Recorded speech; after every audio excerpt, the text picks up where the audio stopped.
La leçon 5.4, la représentation graphique des fonctions affines. Alors, la relation entre le volume d'une pyramide et sa hauteur est une fonction affine. Ceci veut dire que lorsqu'on représente les données, soit le volume et la hauteur, sur un plan cartésien, on pourra tracer une droite.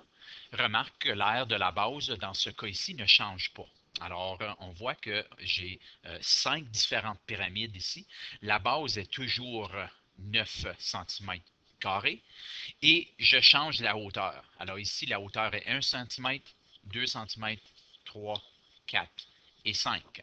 Alors, le volume change à chaque fois. Ici, j'ai un volume de 3, volume de 6, volume de 9, ainsi de suite, que j'ai représenté dans une table de valeurs.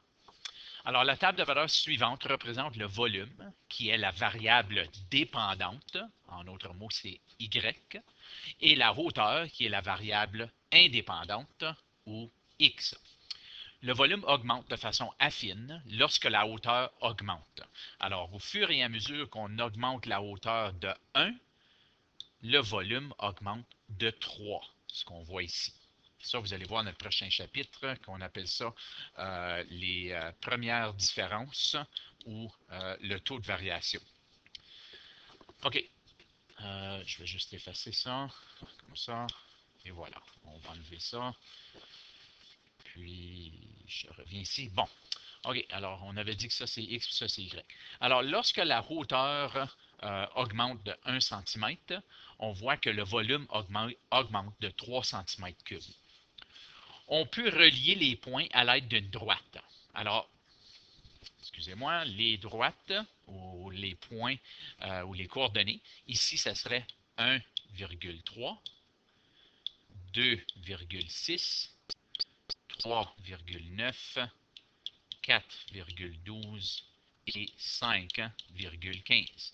Alors, on peut mettre ces points-là sur un plan cartésien. C'est ce qu'on voit ici, 1,3, 2,9, ainsi de suite. Donc, on peut les relier à l'aide d'une droite, car il existe des pyramides dont les hauteurs se situent entre les hauteurs qui sont dans le tableau. Alors, on pourrait dire que une pyramide de 1,5 cm de hauteur serait environ 4, quelque chose de volume. Alors, on peut ainsi arriver à la conclusion que le volume est égal au triple de la hauteur. On peut donc se servir d'une équation pour déterminer le volume d'une pyramide dont la hauteur est de 2,5 cm.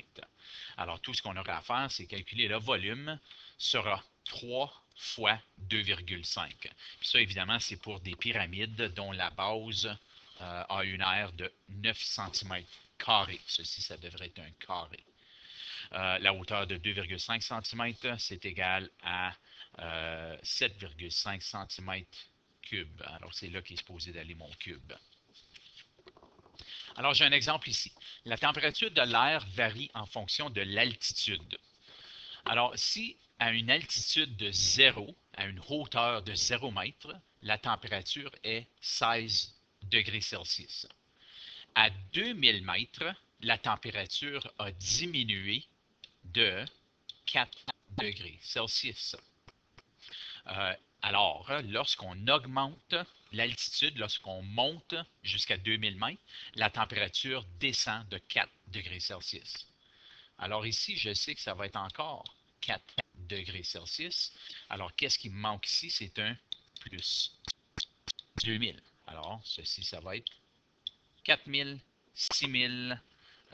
Donc, à 6000, je sais que la température va baisser de 4 degrés encore. Donc, ça va être 4. Je sais qu'ici, on va baisser ou diminuer de 4 degrés Celsius encore. Donc, je sais que mon taux de variation est constant. Donc, je sais qu'ici, je dois ajouter 2000. Donc, c'est 2, 4, 6, 8, 10 000. Puis à 10 000, ici, on voit que la température sera donc moins 4 degrés Celsius. Alors, on peut représenter ces données sur un tableau. Alors, voici un plan cartésien qui me dit que ma température, lorsque je suis à 16 degrés, c'est une altitude de 0. Puis ensuite, à 2000, la température est 12. Ainsi de suite, 4000, et à 6000, à 8000, puis à 10 000 qu'on va voir un petit peu plus bas. Alors, on ne le voit pas là, mais c'est à peu près ici. Alors, le mont Logan a une altitude de 5959 mètres. Donc, on veut estimer la température au sommet du mont lorsque la température à sa base est 16 degrés. En d'autres mots, en utilisant le tableau ici, on devrait être capable d'estimer à une altitude d'environ 6000 mètres. Alors, à 6000 mètres, je devrais pouvoir déterminer la température qui serait environ 4 degrés Celsius. Alors, ici, je dirais la température à la base.